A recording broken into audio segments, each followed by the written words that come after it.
Tribuna Afro-Brasileira, né?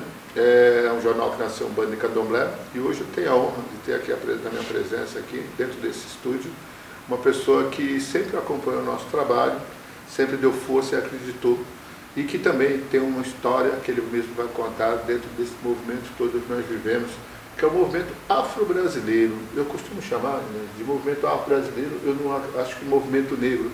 Nós escapamos dessa história de movimento negro há muito tempo, no meu ponto de vista, com respeito ao que se chama movimento negro.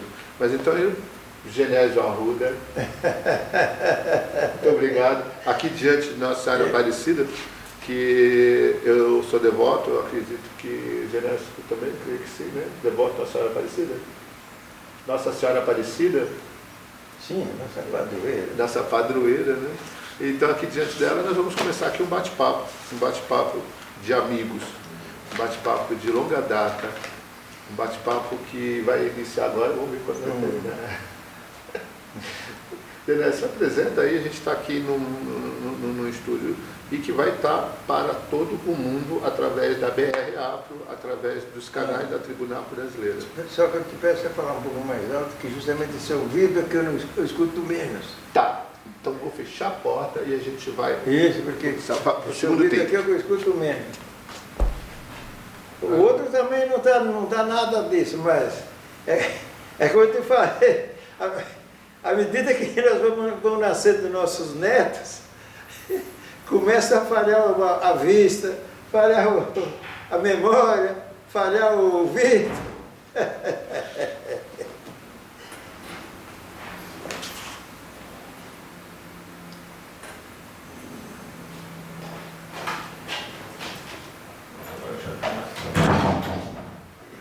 Menos barulho, que mais uma das nossas revistas, depois você vai levar para ler, né? E, bom, voltando aqui, então a gente inicia aqui, nós iniciamos aqui nosso diálogo, eu, Cosme Félix, da Tribuna Brasileira, com meu amigo de uma longa data, e que eu tenho a satisfação de estar recebendo aqui, Genésio Arruda. Agora, Genésio Arruda é quem vai se apresentar para o público. Oh, é um prazer muito grande eu estar aqui conhecendo os estúdios onde o meu prezado camarada, companheiro e colaborador, defensor das nossas artes, das nossas tradições, o Félix, uma pessoa que eu aprendi a admirar há 30 e tantos anos atrás, porque é um pioneiro nessa arte da imprensa que defende os nossos valores espirituais e também os valores da nossa cultura popular, né? O Cosme é uma pessoa que eu passei a admirar quando acompanhei a luta dele. Nós nunca deixamos de se encontrar. Eu me lembro que quando eu vendia bonecas negras, eu encontrava o Cosme, eu aqui ou ali. Bacana, é interessante, bacana mesmo. Vamos falar um pouco, Genésio, das bonecas negras, mas antes de chegar nesse capítulo de bonecas negras, que você foi também pioneiro em divulgar a necessidade das pessoas, das crianças nossas, terem as bonecas negras. Sim. Mas nós vamos falar um pouco da sua pessoa como profissional, como funcionário público, né? Eu trabalhei como funcionário da antiga FEPASA, hoje é CPT, e a FEPASA que era uma fusão de 4 outras ferrovias, né? A Mogiana, a Companhia Paulista e tal. E eu fui trabalhar na FEPASA naquele tempo, porque eu já fazia campanha pela melhoria das condições de transporte dos trabalhadores. E quando eu mudei, fui criado no bairro do Ipiranga, na cidade de São Paulo, mas quando eu tinha 25 anos eu mudei para Carapicuíba. E aí eu vi a precariedade do serviço oferecido para os trabalhadores mais pobres, que somos nós, né? Que moram nos bairros mais longe do centro de trabalho, como era um mal servido. Aí passei a batalhar nessa área, eu já batalhava pelos outros. Aí quando o Montoro foi eleito governador, eu trabalhei na campanha do Montoro, desde 2 anos e meio antes dele ser candidato. Eu já o conhecia antes, tinha admiração por ele, e aí quando eu fui falar do movimento negro para algum político, o que eu falei foi com o Montoro. E ele era uma pessoa excelente. Ele era tão bom que ninguém fala o nome dele. Nem o nome do aeroporto, que é ele que construiu, eu participei de toda aquela coisa, nem falam o nome dele. Porque com o Montoro é uma das raridades nessa área dos gestores brasileiros. Então, assim que ele foi eleito, eu trabalhando na campanha, eu conheci inclusive o presidente da FEPASA naquela época, né? Que era o Lorenza, antes dele, porque eu também fui decorador de interiores, fazia móveis, sofados, cortinas, essas coisas, eu conheci o Lorenzo e aí foi uma coincidência, e quando ele o Montoro foi eleito, o Lorenzo estava na campanha e me chamou para trabalhar na FEPASA. Mas antes eu não era ferroviário, mas já discutia essa questão do transporte ferroviário, e tive briga lá na FEPASA, inclusive, porque eu não ficava discutindo, só falando, não, ia lá e assinava isso, o trem atrasa tudo isso, e hoje não explicam porque atrasa, diz que caiu a rede, mas assim, o que quer dizer essa caiu a rede? Então era aquela coisa, o pessoal já me conhecia. Aí depois eu fui trabalhar lá, assessor do presidente, uma coisa mais interessante, e apresentei boas coisas. E aí, ao cabo de menos de um ano e meio, que já estava combinado, nós estávamos batendo para que o Montoro criasse o Conselho de Participação e Desenvolvimento da Comunidade Negra, porque já tinha os outros conselhos, o Conselho da Condição Feminina, o Conselho dos Idosos, o Conselho enfim, tinha vários conselhos, onde as pessoas participavam. Aí eu e mais 2 ou 3 companheiros daquela época do Movimento Negro Unificado, né, que era o nosso e outros movimentos, nós passamos a cobrar do Montoro a criação do Conselho da Comunidade Negra, especificamente para tratar dos problemas que nos afligiam já secularmente. Eu, inclusive, no dia 13 de maio de 84, porque ele foi 83, que ele tinha tomado posse no começo do ano, e aí nós fizemos um evento lá no Palácio, no Salão dos Prados, muito bonito, lá no Palácio do Governo, e o governador, sendo essa data, uma data comemora-se isso ou aquilo, nos reunimos, preparamos um mês antes uns documentos, após várias discussões, e tiramos 5 pessoas para chamar a atenção do governador quanto a essa questão de ter um órgão específico no governo do estado de São Paulo, que é o governo mais forte e poderoso do Brasil, para tratar da questão racial, da marginalização que o negro sofre, da falta de respeito aos nossos propósitos, nossos princípios, aos nossos direitos. E o Montoro não sabia disso, não. Foi preparado o evento, foi bonito, estava lá no Salão dos Prados, aí 5 pessoas falaram. Eu falei sobre a questão da violência policial. Uma pessoa falou sobre a educação, outra pessoa falou do espaço dele no trabalho, enfim.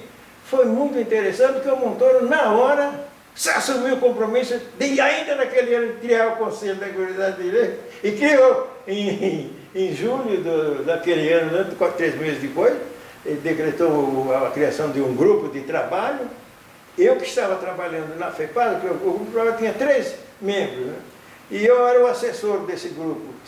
Deixei de trabalhar na FEPASA, na assessoria do presidente, e fui trabalhar lá na Casa Cedeu, nem só nessa área. Então eu trabalhei muito com essa questão de escolher os conselheiros, de fazer as coisas, fazer a conferência, havia toda uma briga, mas foi muito boa toda essa atividade, eu lembro com satisfação, embora as pessoas nem saibam direito o que é, né? Porque já foram aqueles interesseiros de sempre, já ela pensando que tinha dinheiro para distribuir com os negros e coisas assim.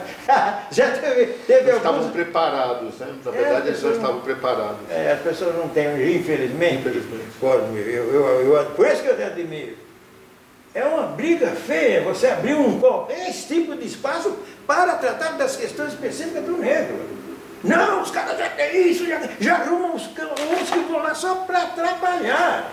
E teve caso incrível, parece incrível, mas teve caso de esses pretos sem caráter nenhum, sem nenhum conhecimento, mas arquitetado pelos inimigos nossos, né, que são poderosos, de armado,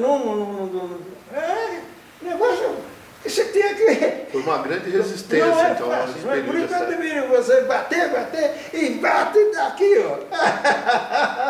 Esse jornal, Tem que ter garra, né? esse jornal que nasceu, na época eu sempre conto isso, né? Nasceu ainda no final, na transição do fim da ditadura, né? No começo de uma nova democracia. Isso E ainda tive que me apresentar no DOPS para poder criar o primeiro, para poder editar o primeiro jornal, um bandomblé, que depois passou a ser um bando de candomblé, e nós fomos caminhando ao longo do desenvolvimento tecnológico. Mas eu não estou aqui para falar da Tribunal Brasileira, isso eu vou falar depois. Agora nós estamos aqui para falar de Genésio Arruda, essa pessoa formidável, que ainda vocês vão estar sabendo. O motivo maior da presença dele aqui, eu vou ser sincero, é o afeto. Mas tem um outro motivo muito interessante, que é o lançamento de um livro. Mas antes de chegar nesse lançamento de um livro, nós vamos falar das bonecas. Sim. Como é que surgiu, né?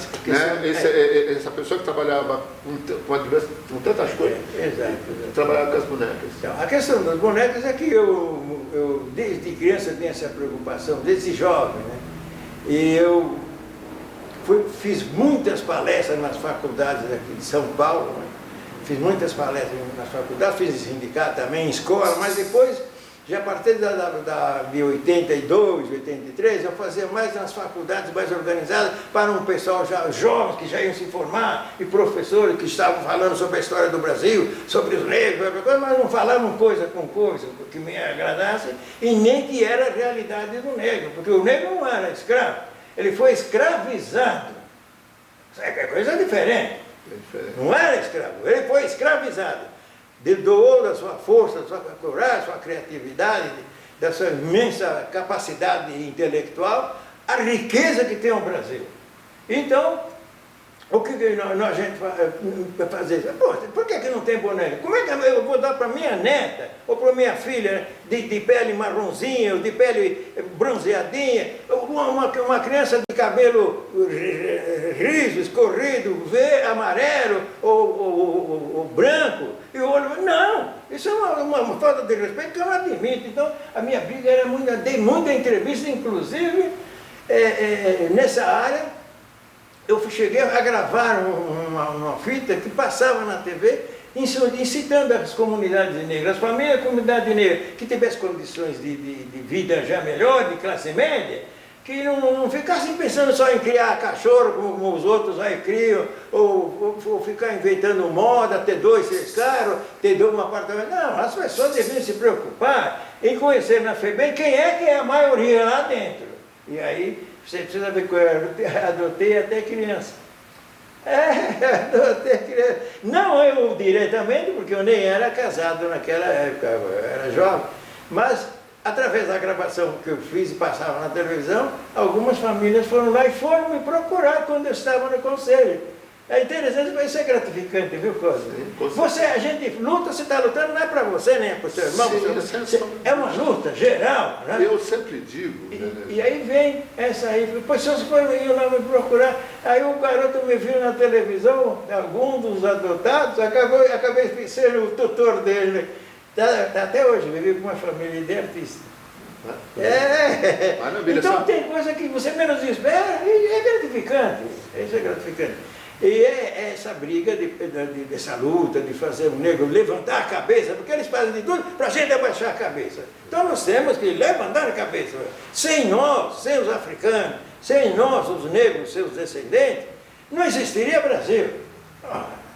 No meu livro, se você ver, é essa a preocupação. É por isso que eu inventei aquelas bonecas negras. Eu acho que foi pioneiro na época, eu me recordo, a gente também estava começando com o jornal, apresentar essa possibilidade das pessoas comprarem e levarem para casa uma boneca negra. Porque as grandes empresas ainda não faziam como fazem hoje. Não faziam. Né? Mas uma outra fase muito interessante que eu conheço da sua vida é o aristocrata. O aristocrata. O que você diz? Eu assisti o documentário, obviamente, quem vai falar aristocrata é você, porque eu nem vivia aquele tempo. Então, esse filme, de vez em quando eles passam. Ainda hoje passam. Faz mais de 10 anos que eu gravei isso aí. 10, foi bem 12, mais, bem mais. E é curioso que o pessoal me vê às vezes na TV, me via com as bonecas, falava, a TV vai, não, é verdade, vai, tá. Mas o aristocrata é uma entidade que realmente marcou, porque os negros da classe média, que eram profissionais liberais já, um era advogado, vários professores, engenheiros negros, né?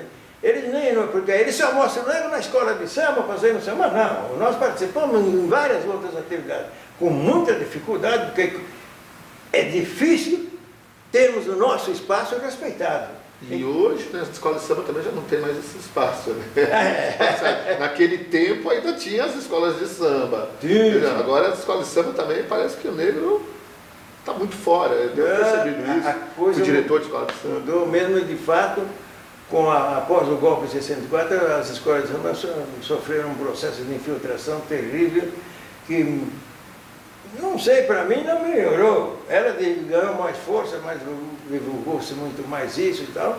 Mas os nossos objetivos, que é o respeito à nossa participação na Constituição e consolidação do nosso país como uma nação, é isso que eu quero. Não quero só alegria, só samba. Eu gosto de samba, lógico.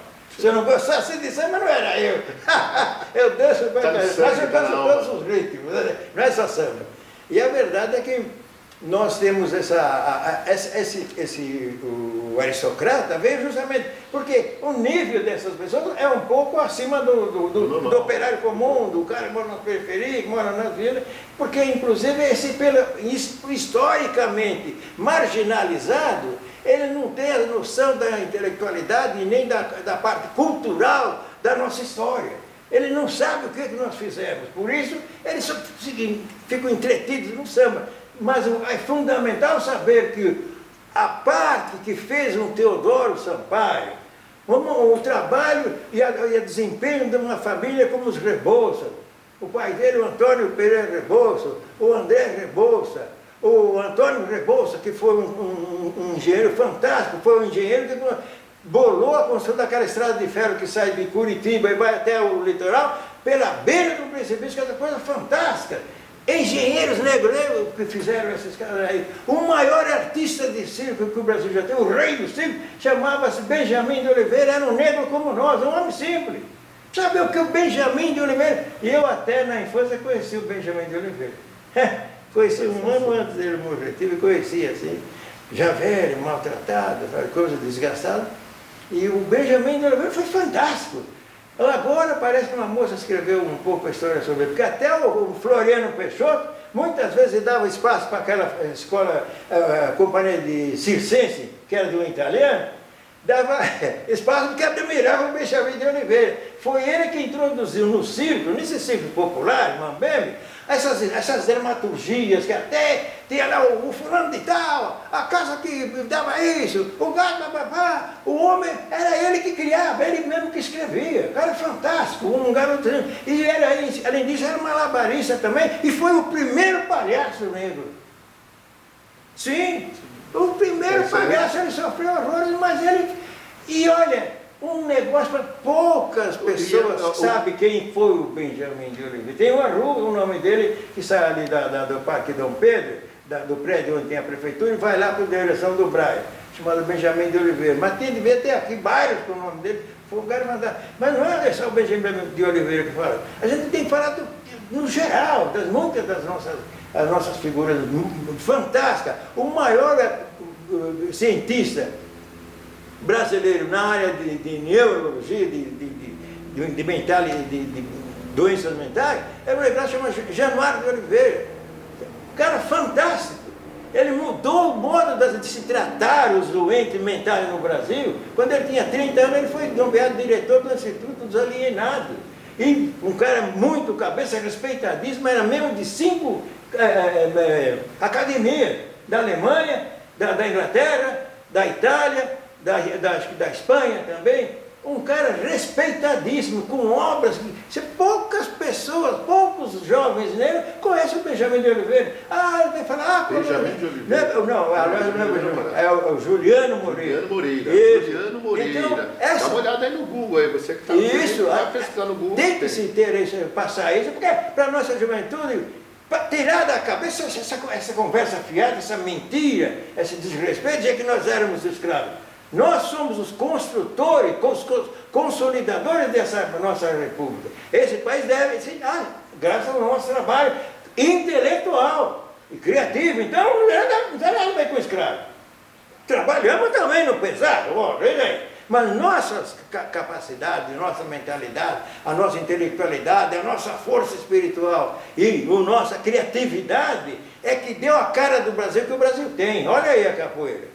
Então, essa era a minha briga. E por isso que eu tinha muita vontade de escrever um livro. Quando eu estava na escola, eu vou escrever um livro, e eu já não sabia o que eu sei, é lógico, mas eu já via muita coisa na minha prova, falei, eu vou escrever. E a gente vai agora, sim, nós vamos... Você trouxe o livro? Genésio de Arruda. Você trouxe o livro? Trouxe o livro? Trouxe o livro? Um livro? O livro chama-se Cultura Afro-Brasileira. Eu vou te mostrar. Agora vocês vão conhecer a cultura afro-brasileira. Que inclusive a gente vai falar como é que está e como é que você vai poder adquirir esse livro aí na sua cidade, no seu país. Um livro moderno, você percebe, eu já estou olhando aqui, dá licença, já estou olhando aqui, é um livro moderno. Hoje os livros modernos têm esse formato. Eu sou produtor gráfico, né? Venho do tempo da imprensa ainda no chumbo, eu falo isso. Não, isso é bem feitinho, né? E a gente conhece, maravilha, né? Muito legal. E você vai poder, a gente vai estar depois divulgando aí, mostrando, para você adquirir esse livro e ler esse livro. Por quê? Porque esse livro foi escrito por alguém que vive a história, né? Que viveu, alguém que vive. Está aqui para poder compartilhar com a gente, como nesse pouco papo aqui que a gente está levando, porque se for conversar com o Genésio Arruda, a gente vai ficar conversando dias. E eu espero ter mais capítulos, mais momentos, falar muito mais com o Genésio Arruda, para poder para compartilhar com o mundo a história verdadeira do homem preto brasileiro, né? Você sabe que eu deixei de usar o termo negro, né? Eu deixei de usar o termo negro para mim. Eu me identifico como preto. Por uma questão de força de palavra e do sentido da palavra negro. Mas isso é um assunto que depois a gente já fala, sim. Né, mais para frente. Mas enfim, o descendente de África, seja ele da parte do Ocidente, do Oriente, ou da África Central, o descendente de África que veio para a América, e especificamente para o Brasil, construiu realmente essa nação. Sim. E constrói essa nação. E ele precisa ser visto e ele precisa ser reparado, inclusive, pelas atrocidades que viveu no momento de escravismo, né? Ele precisa ser reparado, sim, é justo, é direito, não é esmola, é reparação. As pessoas pensam que falam assim, mas a cota não é para ajudar, é reparação. Porque se não houvesse as injustiças da história que aconteceram durante o período de Brasil colônia, de Brasil império, até 1888, não, até depois, porque a proclamação da liberdade não foi de imediato, né? Nós vivemos um período diferente. Essa é a realidade. É a realidade que demorou muito para se estabelecer. E ainda hoje a gente percebe isso. Agora, a gente tem, graças a homens como o Genésio, pessoas como o Genésio, que nós podemos citar, ele pode citar vários, alguns que já não estão mais perfilando entre nós, né, nessa vida, mas que espiritualmente tenho certeza que estão com a gente, que conquistaram hoje. Por isso que você, pretinho, está na novela das 8, por isso que você, pretinho, está aí nos palcos ganhando dinheiro, né? Você, pretinho, aliás, as pretinhas tiraram, né? Agora as pretinhas rebolando não ganham mais dinheiro, não, porque depois que descobriram que o samba dá dinheiro, eles tiraram as pretinhas e trocaram. Nada contra as loiras, por favor, né? Nada contra os brancos. Isso aqui não é uma fala de ressentimento, até partindo da minha pessoa, que tenho essa miscigenação na minha família, sou casado e tudo mais com a mulher, né? Mas a gente tem consciência preta, consciência negra, como dizem. E o Brasil precisa ter essa consciência. A população brasileira, porque essa consciência, eu digo, né, não é somente para quem tem melanina acentuada. Essa consciência é para o branco que reconhece. E nós temos bastante, nós temos muitos irmãos brancos que participam e lutam com a gente, né? A verdade é que, à medida que nós começamos a batalhar por essa questão das cotas, pura e simplesmente não vai pagar os 352 anos que nós trabalhamos aqui e até agora não recebemos. E ainda somos desrespeitados. Não vai pagar, mas é para dar o direito que todo cidadão tem, e as instituições têm a obrigação de assegurar para todos os cidadãos que nasceram ou vivem aqui ter o acesso às informações, ao estudo, à educação, à medicina, atendimento, e respeito à sua cidadania, coisa que não acontece com o nosso povo. Infelizmente, eu comecei a pensar e trabalhar essa luta quando eu tinha 10 anos. Mas quando eu tinha 3 anos, eu já tinha começado a mostrar a minha não conformismo com isso. Porque 2 colegas meus, que são colegas meus até hoje, há 78 anos, eu dei uma pedrada na testa de um filho de um português porque ele me chamou de pretinho de Angola. Aí eu falei, peraí, eu tinha 3 anos, ele tinha 5, ele está vivo até hoje, é meu amigo. E é lógico, eu não gostei, meu pai não tem apelido, eu não gosto de apelido.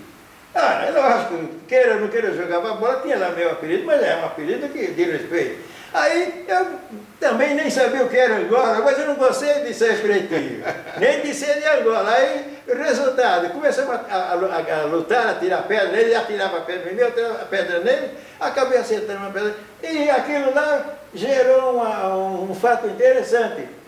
A avó dele foi lá na minha casa reclamar, mostrar, coisa, papá, e ficou por isso mesmo, e nós continuamos amigos, fomos crescendo, sim. Somos amigos até hoje, 78 anos, e ele lembra. Sabe, Genésio, que eu defendo uma tese, e provo isso historicamente, que um dos maiores abolicionistas do Brasil foi Dom Pedro II, que inclusive quando foi mandado embora do Brasil foi exatamente por um dos motivos, é porque ele era abolicionista, a família dele era abolicionista. E o movimento de governo não funciona exatamente, o imperador não era absoluto, né? Não era absoluto. E como ele defendia a abolição, como ele defendia o direito dos negros, Dom Pedro II não tinha escravos. Ele não tinha escravos, ele era tudo contratado. Isso era ridículo para a sociedade, que fazia uma campanha, que como que o imperador não é abolicionista? Uma das razões da queda do Império foi essa, né? Eu sou contra a queda do Império, acho que foi o primeiro golpe brasileiro, foi a queda do Império, e o Marechal Deodoro, para mim, foi enganado, né? Tanto é que ele foi enganado que ele é o primeiro impeachment, é o primeiro presidente, o primeiro impeachment, né? Olha que interessante. Não sei se você que está ouvindo, assistindo aí sabe disso, mas só pode pesquisar aí na história. Aí. Eu costumo sempre, quando eu falo de história, eu digo para as pessoas, agora tem o Google. E o Google é uma das ferramentas da modernidade que ajuda bastante a esclarecer. E o Google vai mostrar isso, que Dom Pedro II foi escorraçado, que eles eram uma família abolicionista, realmente, eles eram abolicionistas, né? E que o Marechal Deodoro foi. O Brasil tinha um nível econômico muito bom nesse período da história. O Brasil tinha uma condição, estava caminhando, porque a questão da escravidão não era só no Brasil. O Brasil é o último a reconhecer tudo isso, é verdade, mas essa questão era no mundo inteiro, né? Essa aí foi uma arquitetura, infelizmente, eu não gosto de dizer isso de forma como um ressentimento, mas foi uma arquitetura da Igreja Católica para poder escravizar o homem preto, para poder aumentar os seus tributos que eles recebiam dos impérios, dos reinados. Mas isso aí é uma outra história, eu acho que isso daí não veio ao caso, porque hoje aqui o caso é Genésio Arruda. E eu quero falar desse livro aqui, eu dei uma olhadinha rapidinho aqui, eu vou ler ele com muita atenção, faz muito tempo que eu não leio o livro inteiro, mas eu vi um livro muito moderno. Como eu sou produtor gráfico, além de jornalista, de diretor, editor, eu sou produtor gráfico, eu entendo um pouco disso. Esse aqui é um livro que é para se ler, você vai ler esse livro, quando você tiver esse livro, você vai ler esse livro.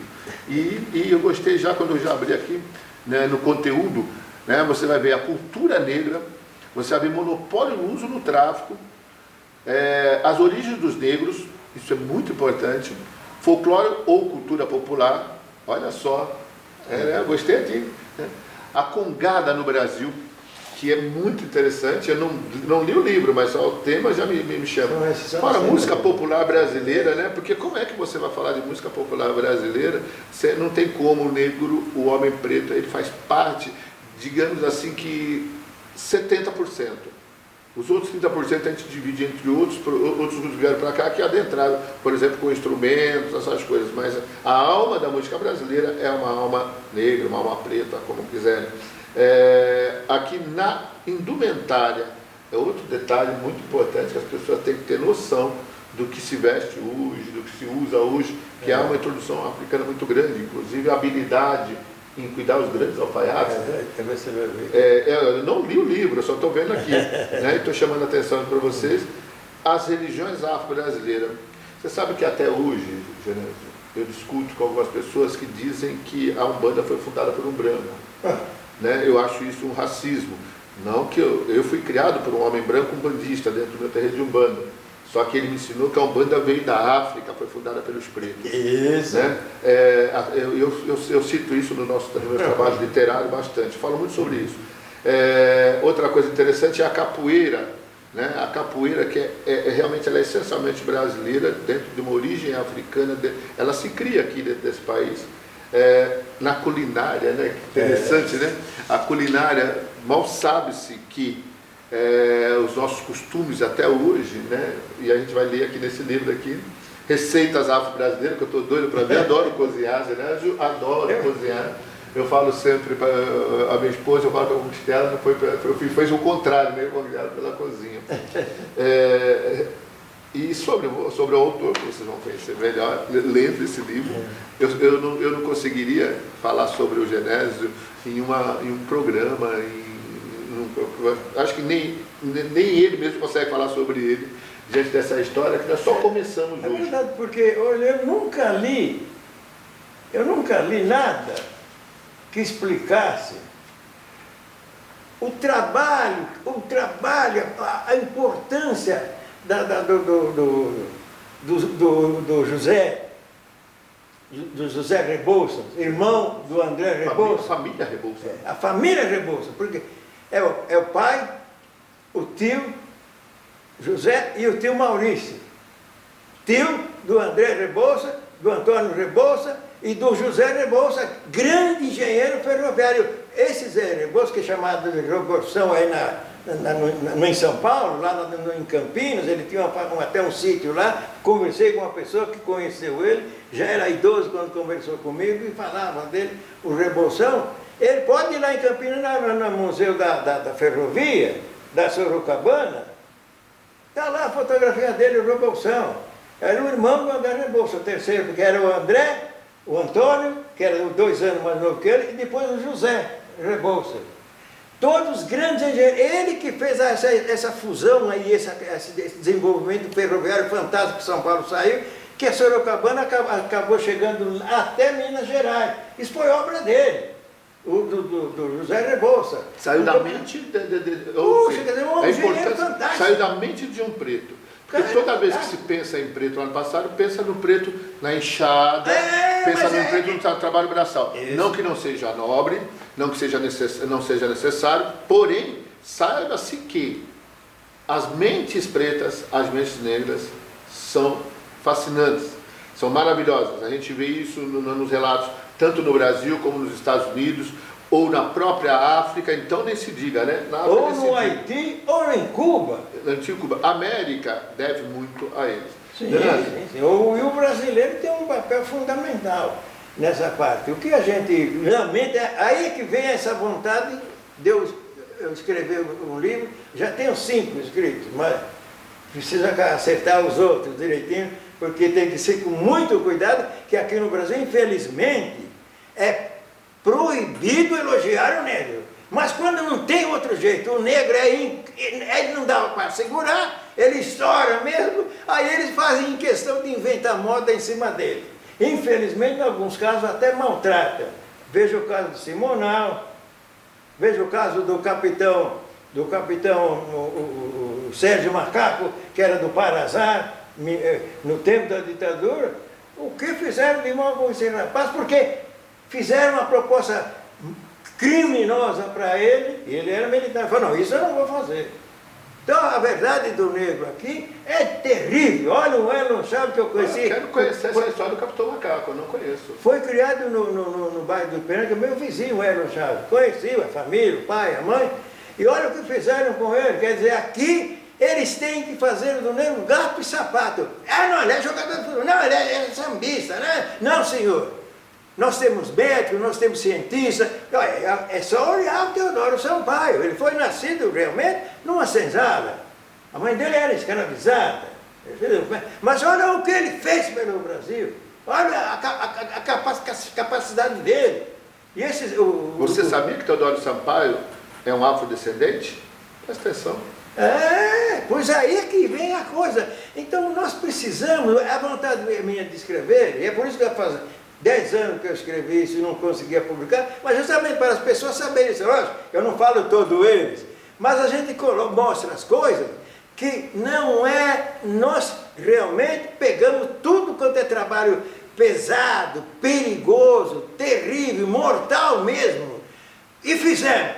Tanto que o Brasil, até hoje, é uma das nações mais proeminentes do mundo. Só temos pobreza aqui, nós os brasileiros e os aborígenes, porque o ouro nosso foi tudo desfrutado e empregado para os seus descendentes e seus parentes e alguns asiáticos ultimamente. O povo não tem riqueza. O Brasil é rico, é riquíssimo. Nenhum país compara-se a 1/5 da riqueza que tem o Brasil. Ora, aí você pergunta, como é que tem tantos brasileiros morrendo nas favelas, morrendo nos desabamentos, morrendo com bala perdida? É porque aqui não há interesse desse pessoal das nossas classes dirigentes que o negro tenha o seu valor reconhecido, mesmo porque ele já nos deve esses 352 anos de trabalho forçado.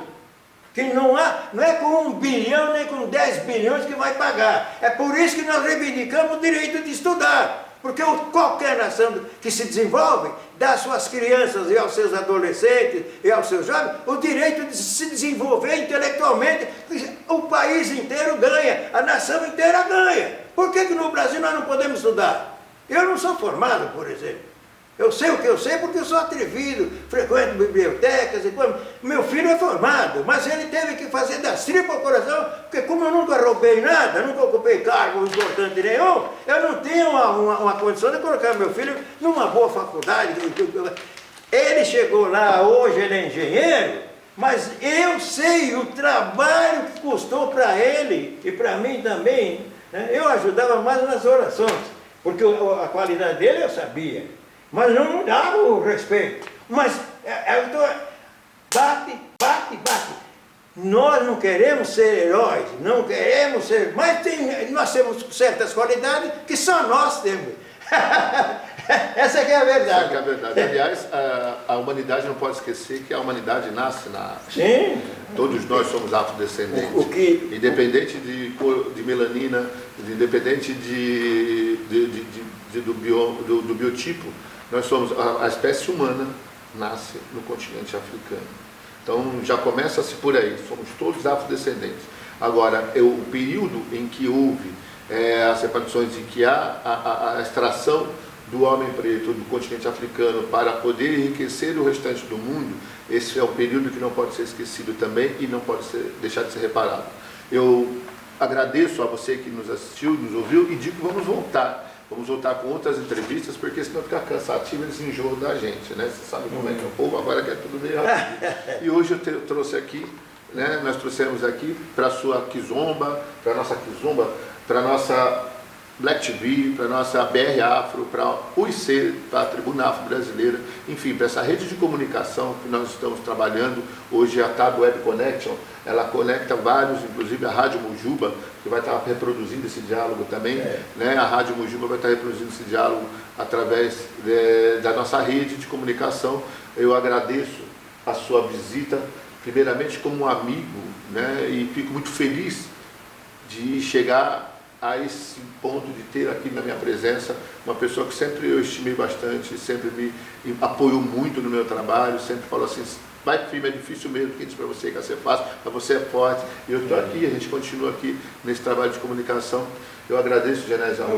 Eu que agradeço, você me dá essa oportunidade. Não por estar na presença, indico para você que quer ter conhecimento, que é um livro gostoso de ver, eu ainda não li, acabei de recebê-lo também, mas como produtor gráfico, como diretor, como editor, com a experiência que a gente tem de produto, eu tenho certeza que é um livro fácil de a gente adquirir conhecimento. O detalhe é importante, a questão do livro, nós já vê que o nosso pessoal não tem o costume de ler. Essa falta de costume de ler, que de fato, infelizmente, não foi por acaso, não é que pouco antes da lei do 13 de maio, que na verdade não acabou coisa alguma, mas pouco antes de se assinar esse documento, que era proibido continuar escravizando o negro, por influência dos ingleses e do desinteresse deles, pouco antes foi assinada em 1854 uma lei que proibia os negros de aprenderem a ler e escrever. É por isso que até hoje os negrinhos aí não gostam de ler. Porque tudo isso tem a ver com por que nós moramos na favela. Porque a pessoa que não lê não conhece seus direitos. Eu tinha carro há 30 ou 40 anos atrás, e eu andava daqui e ali, a polícia parava na roda, só que eu já conhecia meus direitos. Então, eu sobrevivi a essas violências e tal, meus irmãos, sabe que eu já divertia todos, orar isso assim, porque eles matam mesmo. Não viu outro que morreu com 80 tiros outro dia? Tenha santa paciência, né? Não vê agora a menininha? Quer dizer, até quando? E olha, eu sou uma pessoa de fé. Sou de fé. Eu sou pessoa de fé. Essa nação, esse país, essa sociedade vai ser um paraíso. Vai ser um paraíso terrestre quando acabar o racismo. Quando acabar a maldade e a perversidade dos nossos gestores, que não são da nossa origem. E, infelizmente, essa é a dura realidade. Mas não é por isso que nós vamos acatar. Eu já estou com 81 anos. Outro dia minha patroa falou, escuta, você vai até onde com isso? Eu falo, eu vou até morrer, só para quando eu fechar os olhos. Fica a dica. Senhores que estiverem assistindo, passa isso para os nossos políticos. E a gente volta no próximo programa. Muito obrigado mais uma vez. Eu que te agradeço por me dar essa oportunidade. Você é lojista em qualquer parte do país, em qualquer parte do mundo. Afinal de contas, a Tribuna Afro-Brasileira está para o Brasil e para o mundo através desse canal Tribuna Afro-Brasileira, que vem há 30 anos trazendo notícias e informando o que há de melhor no mercado. Você que é lojista, em qualquer parte do mundo, procure a casa Luar Artigos Religiosos, distribuidora de artigos religiosos de Umbanda, Candomblé, produtos esotéricos, de tudo que você puder imaginar, você pode receber na sua loja com preço fantástico. Faça uma visita na loja virtual, faça uma visita no site, converse com eles, converse com a gente, aí está o telefone aí, Luar Distribuidora de Artigos Religiosos, tradição de mais de 20 anos vendendo para o Brasil e para o mundo. Entre em contato agora, você lojista, tire suas dúvidas.